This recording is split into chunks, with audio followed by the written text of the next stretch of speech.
युगाचा माणूस आता घडतो आहे.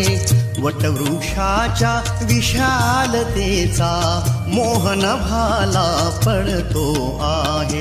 रयते मधुनी नव्या युगाचा माणूस आता घडतो आहे.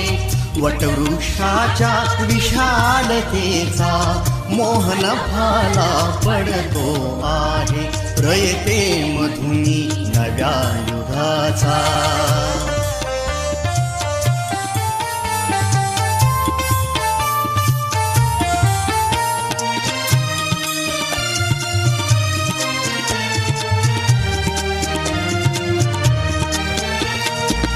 कर्मवीरांचे ज्ञानपीठ हे शक्तिपीठ ही ठरते आहे. शाहू फुल्यांचे समानते